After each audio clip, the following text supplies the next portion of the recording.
ಶ್ರೀ ಗುರುಭ್ಯೋ ನಮಃ. ನನ್ನ ಹೆಸರು ರಘುನಾಥ ಶಾಸ್ತ್ರಿ. ನಾನು ಹರಿಹರಪುರದ ಮಹಾಸ್ವಾಮಿಗಳವರ ಜೊತೆಗೆ ಇಲ್ಲಿಗೆ ಬಂದಿದ್ದೇನೆ. ನಾನು ಅವರ ಆಪ್ತ ಕಾರ್ಯದರ್ಶಿ ಆಗಿದ್ದೇನೆ. ಹರಿಹರಪುರ ಕೊಪ್ಪ ತಾಲೂಕಿನ ಚಿಕ್ಕಮಗಳೂರು ಜಿಲ್ಲೆಯಲ್ಲಿದೆ. ಬಹಳ ಪ್ರಸಿದ್ಧಿ ಹೊಂದಿರುವಂಥ ಕ್ಷೇತ್ರ ಇದು. ಐತಿಹಾಸಿಕವಾಗಿ ಪೌರಾಣಿಕವಾಗಿ ಬಹಳ ವಿಶೇಷತೆಯನ್ನು ಹೊಂದಿದೆ ಈ ಕ್ಷೇತ್ರ. ಅಲ್ಲಿಂದ ಜಗದ್ಗುರುಗಳು ಬಂದು ಈ ಬಳ್ಳಾರಿಯ ನಗರದಲ್ಲಿ 2 ತಿಂಗಳ ಚಾತುರ್ಮಾಸ್ಯ ವ್ರತವನ್ನು ಹಮ್ಮಿಕೊಂಡಿರುತ್ತಾರೆ. ಶ್ರೀ ಬಾಲಾಂಜನೇಯ ಸ್ವಾಮಿ ದೇವಸ್ಥಾನದಲ್ಲಿ ಈ ಒಂದು ಚಾತುರ್ಮಾಸ್ಯ ವ್ರತ ಅತ್ಯಂತ ವೈಭವವಾಗಿ ನಡೀತಾ ಇದೆ. ಪ್ರತಿನಿತ್ಯ ಅನೇಕ ವಿಧವಾದಂತಹ ಸಾಂಸ್ಕೃತಿಕ ಕಾರ್ಯಕ್ರಮಗಳು, ಧಾರ್ಮಿಕ ಕಾರ್ಯಕ್ರಮಗಳು ಇಲ್ಲಿ ನಡೀತಾ ಇದೆ. ಬೆಳಗ್ಗಿನ ಹೊತ್ತು ಇದೇ ರೀತಿಯಲ್ಲಿ ಪರಮಪೂಜ್ಯ ಮಹಾಸ್ವಾಮಿಗಳವರ ದರ್ಶನ ಇರ್ತದೆ. ಸಾಯಂಕಾಲ ಗುರುಗಳ ಖಾಸ ಪೂಜೆ ಇರ್ತದೆ.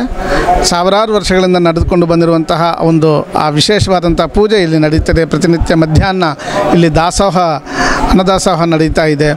ಹೀಗೆ ಅನೇಕ ವಿಧವಾದಂಥ ಧಾರ್ಮಿಕ ಕಾರ್ಯಕ್ರಮಗಳು ನಡೀತಾ ಇದೆ. ಭಜನೆ, ಹಾಗೆ ನೃತ್ಯ ಇತ್ಯಾದಿ ಎಲ್ಲ ಸಾಂಸ್ಕೃತಿಕ ಕಾರ್ಯಕ್ರಮಗಳೆಲ್ಲ ಇಲ್ಲಿ ನಡೀತಾ ಇದೆ. ಹಿಂದೂಗಳ ಒಂದು ಧಾರ್ಮಿಕ ಶ್ರದ್ಧೆಯನ್ನು ಹೆಚ್ಚಿಸುವಂತಹ ಅನೇಕ ಕಾರ್ಯಕ್ರಮಗಳು, ಭಕ್ತಿಯ ಕಾರ್ಯಕ್ರಮಗಳು ಈ ಚಾತುರ್ಮಾಸ್ಯದಲ್ಲಿ ನಡೀತಾ ಇದೆ.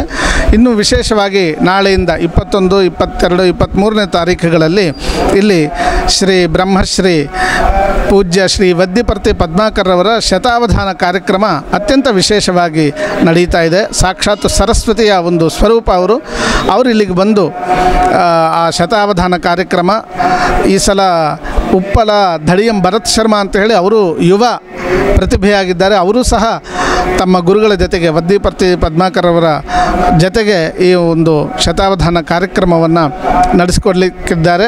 ಇದನ್ನೆಲ್ಲ ನೋಡಲಿಕ್ಕೆ ನಮಗೆ ಭಾಗ್ಯ ಇರಬೇಕು. ಅಂತಹ ಒಂದು ಎಲ್ಲ ಕಾರ್ಯಕ್ರಮಗಳು ಇಲ್ಲಿ ನಡೀತಾ ಇದೆ. ಬಳ್ಳಾರಿಯ ಸಮಸ್ತ ಭಕ್ತವೃಂದದವರು, ಬಳ್ಳಾರಿ ಜಿಲ್ಲೆಯವರು ಎಲ್ಲರೂ ಸಹ ಈ ಒಂದು ಕಾರ್ಯಕ್ರಮಗಳಲ್ಲಿ ಭಾಗವಹಿಸಿ ಇವುಗಳ ಒಂದು ಆಶೀರ್ವಾದಕ್ಕೆ ಪಾತ್ರರಾಗಬೇಕಾಗಿ, ಧನ್ಯರಾಗಬೇಕಾಗಿ ವಿನಂತಿ ಮಾಡ್ತಾ ಇದ್ದೇವೆ. ಬಳ್ಳಾರಿಯ ನಿರಂತರ ಸುದ್ದಿಗಾಗಿ ಬಳ್ಳಾರಿ ಬೆಳಗಾಯಿತು ಚಾನೆಲ್ನ ಸಬ್ಸ್ಕ್ರೈಬ್ ಮಾಡಿ ಹಾಗೂ ಬೆಲ್ ಐಕಾನ್ ಒತ್ತಿ.